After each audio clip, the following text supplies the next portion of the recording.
ವಿಜಯವಾಣಿ ಇವ್ರ ಪಕ್ಷದವರೇ ಅದರ ಸಂಪಾದಕರು, ಬಿಜೆಪಿ ಪಕ್ಷದ ಪಾರ್ಟಿಗೆ ಸೇರಿಸಿರಿ. ನಿಮ್ಮ ಪಾರ್ಟಿಯ ಸಂಪಾದಕರು ಅಂತಂದ್ರೆ ನಿಮ್ಮ ಪಾರ್ಟಿಯವರು ಅಲ್ವಾ ಅವರು? ಯಾರು? ಸಂಕೇಶ್ವರ್ ನಿಮ್ಮ ಪಾರ್ಟಿಯವರು ಅಲ್ವಾ?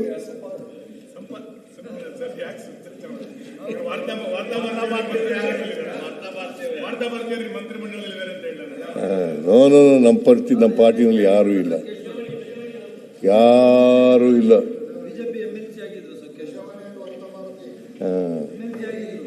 MP ಆಗಿದ್ರು, ವಿಧಾನ ಪರಿಷತ್ನಲ್ಲಿದ್ರು, MP ನೂ ಆಗಿದ್ರು.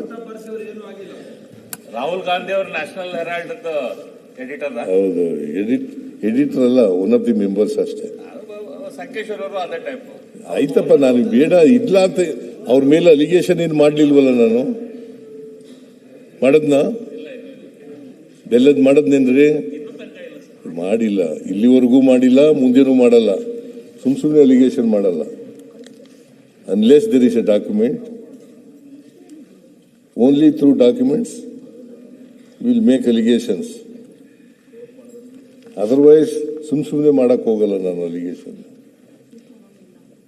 ವಿಜಯವಾಣಿಯವರು ಏನಂತ ಹೇಳಿದ್ದಾರೆ, ಸಂವಿಧಾನದ 176ನೇ ವಿಧಿ ಪ್ರಕಾರ ರಾಜ್ಯ ಸರ್ಕಾರ ಸಿದ್ಧಪಡಿಸಿರುವ ಭಾಷಣವನ್ನು ರಾಜ್ಯಪಾಲರು ಪೂರ್ಣವಾಗಿ ಓದುವುದು ಕಡ್ಡಾಯ. ಸರ್, ಬೇರೆಯವ್ರದೆಲ್ಲ ಹೆಡ್ಲೈನ್ ಹೇಳಿದ್ರಿ, ವಿಜಯವಾಣಿ ಹೆಡ್ಲೈನ್ ಯಾಕೆ ಹೇಳಲಿಲ್ಲ? ವಿಜಯವಾಣಿದು ಹೆಡ್ಲೈನ್ ಹೇಳ್ಬೇಕಲ್ಲ. ಬೇರೆಯವ್ರದೆಲ್ಲ ಆಯ್ತಪ್ಪ, ನಿನ್ನ ಹತ್ರ ಇದ್ರೆ ಹೇಳು. ವಿಜಯವಾಣಿ ಹೆಡ್ಲೈನ್ ಎಡಿಟೋರಿಯಲ್, ಇದು ಹೆಡ್ಲೈನ್ ಅಲ್ಲ. ಆಯ್ತು, ಎಡಿಟೋರಿಯಲ್ ಬೇರೆ. ಇದು ವಂದನೆಯೋ ಖಂಡನೆಯೋ? ವಿಜಯವಾಣಿ ಹೆಡ್ಲೈನ್ ಏನಿತ್ತು? ಆಯ್ತಪ್ಪ, ಕೂತ್ಕೊ. ವಂದನೆಯೋ ಖಂಡನೆಯೋ? ಅದು ಎಡಿಟೋರಿಯಲ್ ಓದ್ತಾ ಇರೋದು ನಾನು. ಅದು 23rd ಅಲ್ಲೇ. Please read the editorial. ನಾನ್ ಬರ್ದಿರೋದಲ್ಲ, ವಿಜಯವಾಣಿಯವ್ರು ಬರ್ದಿರೋದಪ್ಪ, ನಂದಲ್ಲ ಇದು. ನನ್ನ ಹೇಳಿಕೆನೂ ಅಲ್ಲ, ವಿಜಯವಾಣಿಯವರು ಬರೆದಿರ್ತಕ್ಕಂಥ ಎಡಿಟೋರಿಯಲ್.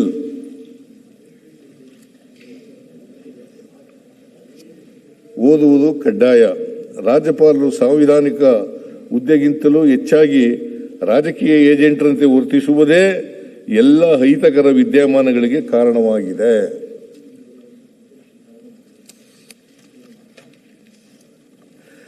ಆಮೇಲೆ ಡೆಕ್ಕನ್ ಹೆರಾಲ್ಡ್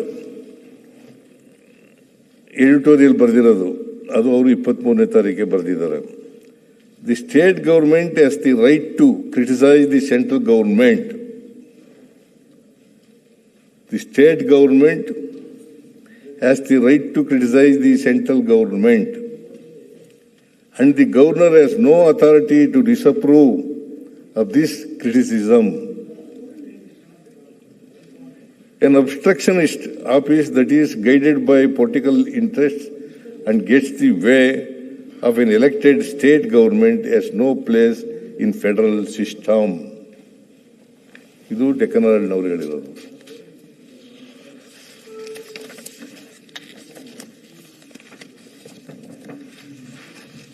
ಆಮೇಲೆ ಇಂಡಿಯನ್ ಎಕ್ಸ್ಪ್ರೆಸ್ನವರು, ಕನ್ನಡಪ್ರಭದ್ದು ಇತ್ತಲ್ಲ, ಅದು ಬೇರೆ ಬೇರೆ.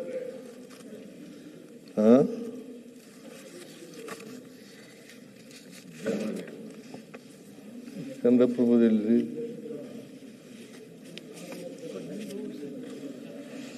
ಇಂಡಿಯನ್ ಎಕ್ಸ್ಪ್ರೆಸ್ದು together these incidents reopen fundamental questions about the presidential appointees' role within India's federal structure. Article 163 mandates that governors act on the aid and advice of the Council of Ministers, except in narrowly defined discretionary areas. This exception, though constitutionally sanctioned, has become the fulcrum of repeated disputes. Governors are expected to function in step with an executive accountable to the legislature. Yet, political alignments then unsettled this balance. ಇದು ಹೇಳಿರೋದು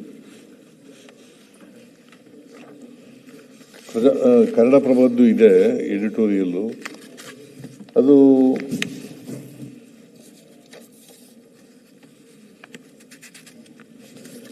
ಇವರು ಯಾರು ಕೂಡ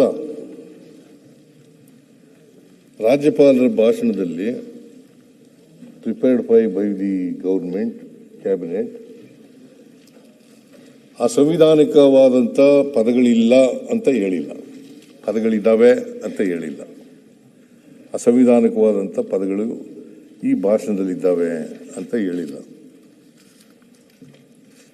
ಓಲಿ ಒಂದಾದರೂ ಇತ್ತ ಅಲ್ಲಿ ಇರಲಿಲ್ಲ.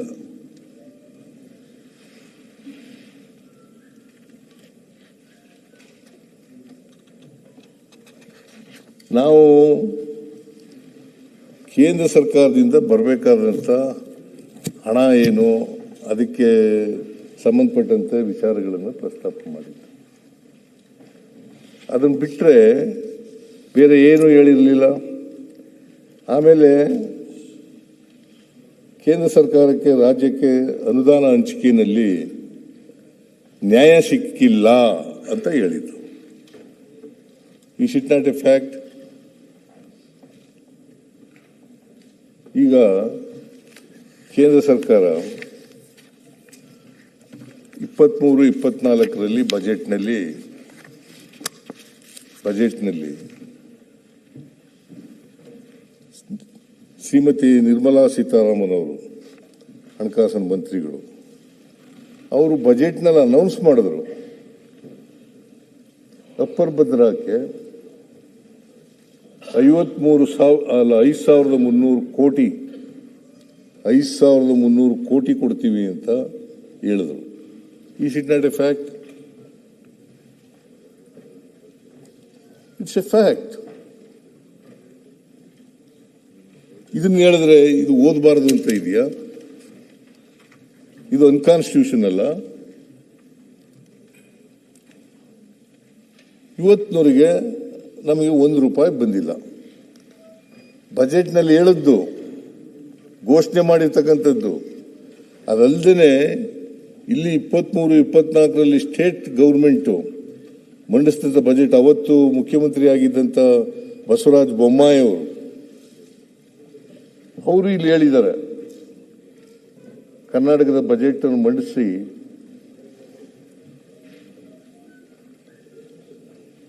ಕರ್ನಾಟಕದ ಬಜೆಟ್ ಅನ್ನು ಮಂಡಿಸಿ ಬಜೆಟ್ನಲ್ಲಿ ಹೇಳಿದ್ದಾರೆ 5,300 ಕೋಟಿ ರೂಪಾಯಿ ಕೊಡ್ತೀವಿ ಅಂತ ಕೇಂದ್ರ ಸರ್ಕಾರ ಹೇಳಿದೆ. ನಾವು ಅದನ್ನ ರಾಷ್ಟ್ರೀಯ ಯೋಜನೆಯನ್ನಾಗಿ ಮಾಡಬೇಕು ಅಂತ ಕೇಳ್ಕೊಂಡಿದ್ದೀವಿ.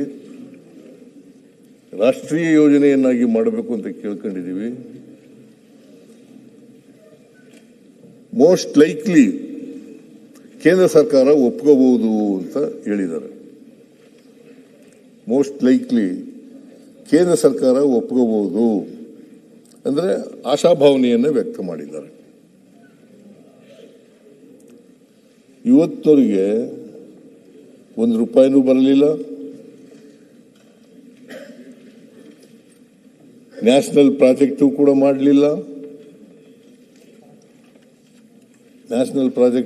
ಮಾಡಲಿಲ್ಲ. ದುಡ್ಡು ಬರಲಿಲ್ಲ. ಇದನ್ನು ಹೇಳಿದ್ರೆ ನಾವು ಕೇಂದ್ರ ಸರ್ಕಾರದ ವಿರುದ್ಧ ಮಾತಾಡೋದು. ನಾವು ಕೇಂದ್ರ ಸರ್ಕಾರ ಮಾಡಿರ್ತಕ್ಕಂಥ ಅನ್ಯಾಯವನ್ನು ಅಷ್ಟೇ ಹೇಳಿದ್ದೀವಿ.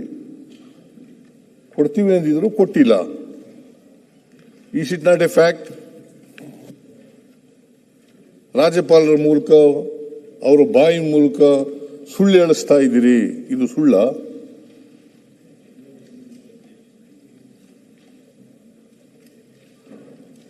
$5,495 ಕೋಟಿ. ನಾನು ಐ ಆಮ್ ಸಾರಿ, ಕನ್ನಡಪ್ರಭದ್ದು ಕೂಡ ಹೇಳ್ಬಿಡ್ತೀನಿ ನಾನು. ರಾಜ್ಯಪಾಲರು ಪೂರ್ಣ ಭಾಷಣ ಓದದೆ ಇದ್ದ ವಿಷಯ ಆಡಳಿತ ಮತ್ತು ವಿಪಕ್ಷಗಳ ನಡುವೆ ವಾಕ್ಸಮರಕ್ಕೂ ಕಾರಣವಾಯಿತು. ರಾಜ್ಯ ಸರ್ಕಾರ ಮತ್ತು ರಾಜ್ಯಪಾಲರ ನಡುವೆ ಸೌಹಾರ್ದಯುತ ಕಾರ್ಯನಿರ್ವಹಣೆ ನಡೆಯಬೇಕೆಂಬುದು ಪ್ರಜಾಪ್ರಭುತ್ವದಲ್ಲಿ ನಂಬಿಕೆ ಇಟ್ಟ ಎಲ್ಲ ಜನರ ಆಶಯ. ಇದು ಕನ್ನಡಪ್ರಭದವರು ಹೇಳಿರ್ತಕ್ಕಂಥದ್ದು.